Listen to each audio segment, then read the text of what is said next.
प्यारे बहनों और भाइयों, मेरा नमस्कार स्वीकारो। देखिए, आज हम आपके लिए बता रहे हैं कि जन्म कुंडली में या राशि के हिसाब से, वैसे जन्म कुंडली के हिसाब से ही जन्म राशि जो होती है, शनि उस गोचर जो करता है वो उसी के हिसाब से करता है। तो जैसे मान के चलिए, जो शनि चल रहा है इस समय पे, वो जो है फिलहाल में कुंभ राशि पर चल रहा है। तो शनि की जो साढ़े साती है वो मकर राशि वाले की भी चल रही है, कुंभ राशि वाले की भी चल रही है और मीन राशि वाले की भी चल रही है। तो मकर राशि की मध्यम में चल रही है, कुंभ राशि की जो है आधी निकल चुकी है और मीन राशि में आरंभ में चल रही है। तो इस तरह से समझें, जैसे कुंभ राशि जो होती है उसमें चल रहा है तो मकर राशि की अंतिम अवस्था में है। जैसे ही मीन राशि में पहुंच जाएगा तो मकर राशि की शनि साढ़े साती हट जाएगी।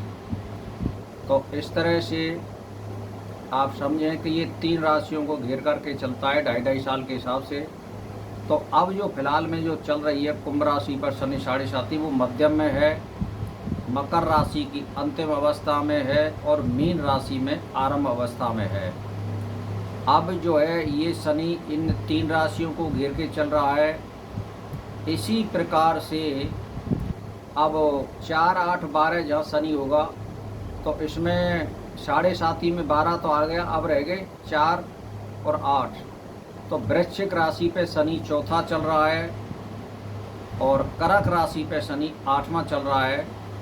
और अब ये तो रहा राशि के हिसाब से और जन्म कुंडली के हिसाब से। अब जन्म कुंडली में मान के चलो शनि नीच का बैठा है और अष्टम भाव में या षष्ठ भाव में या 12वें भाव में बैठा है नीच का, तो ये अशुभ फल देगा आपके लिए।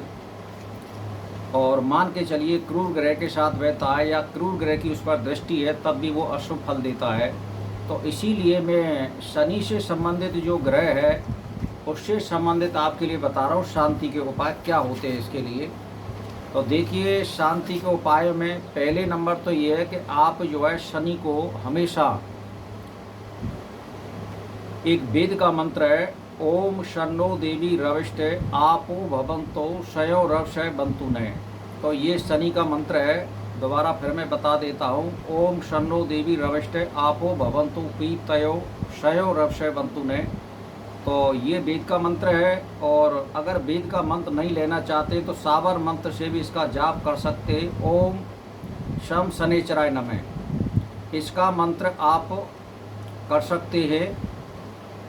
तो कहने का मेरा मतलब ये है कि मैंने आपको जो बता दिया है कि ये सावर मंत्र है और वेदों का जो मंत्र है, फिर मैं आपके लिए दोहरा देता हूँ, ओम शन्नो देवी रविष्टय आपो भवंतु पीतय शयो रवशय बंतु नय। तो इसका भी आप जाप कर सकते हैं और शम शनिचराय नमः इसका भी जाप कर सकते हैं। तो इसका जाप जो है 23,000 का जाप बताया गया है। तो आप 23,000 का जाप कर लें और दशमान से इसका हवन कर लें। और शनि का जो पूजन होता है हमेशा साय को दिन छिपे के लगभग में होता है, जब दिन छिप जाता है। सुबह इसका पूजन नहीं करना चाहिए, क्योंकि जो है सूर्य उदय के बाद में और सूर्य अस्त से पहले जो स्थिति होती है वो सूर्य की होती है और इसका मालिक सूर्य होता है। शनि जो है रात्रि में बल दिखाता है और वो रात्रि का ही स्वामी होता है। इसीलिए शाम को दिन छिपे के लगभग शनि का पूजन करना चाहिए। और पूजन में जैसे सरसों का तेल ले लें, उसमें उड़द गेल लें और काले तिल, काले चने और सरसों का तेल, काली गाय का अगर घी हो तो बहुत ही बढ़िया है वो। और काला बस ले सकते हैं, लोहे का बर्तन ले सकते हैं या लोहे का उसमें चोबा घेर सकते हैं। तो मेरा कहने का मतलब ये, काली गाय आप इसमें दान करना चाहें किसी पुजारी को या मंदिर के पुजारी को तो आप इसमें कर सकते हैं। तो कहने का मेरा मतलब ये है कि इसमें जो फूल लेने चाहिए वो नीले फूल लेने चाहिए। विष्णु कांता के फूल नीले होते हैं, वो उस पर चढ़ाए जा सकते हैं। और जो है घर में नीले रंग के पौधे का आप लगा सकते हैं। यानी विष्णुकांता का जो पौधा होता है वो नीले फूल देता है, उससे शनि का प्रकोप कम हो जाता है। और कहने का मेरा मतलब ये है कि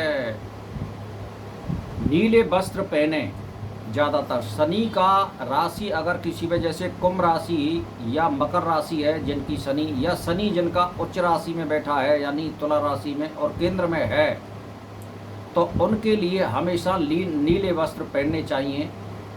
और जैसे सफ़ेद अगर कपड़ा पहनते हैं तो उन्हें नील कपड़ों में देनी चाहिए।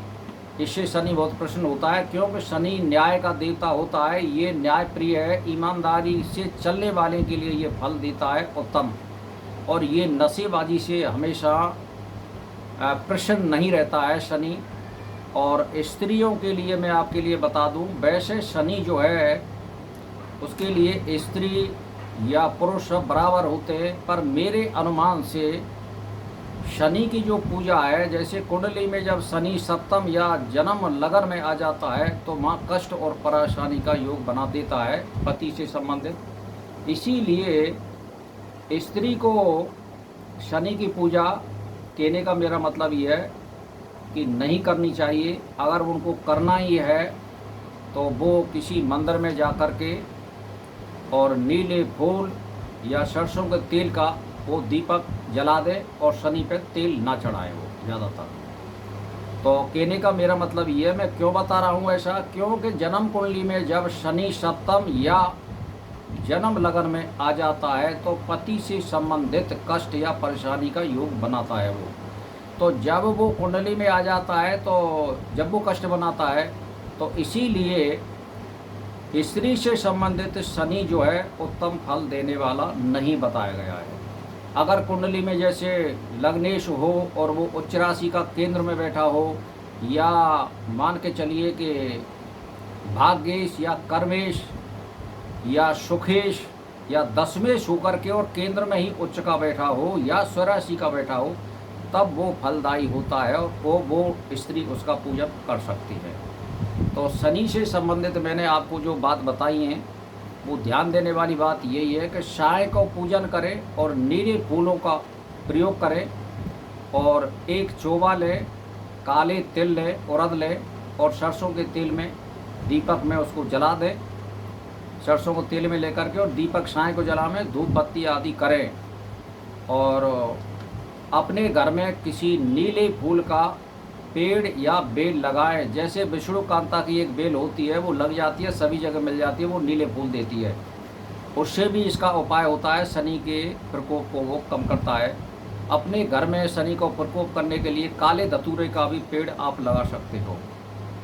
तो भाई और बहनों, मैंने जो बताया उस पर ध्यान दीजिए और लाभ उठाइए। बस मेरा इसी के साथ नमस्कार स्वीकार हो।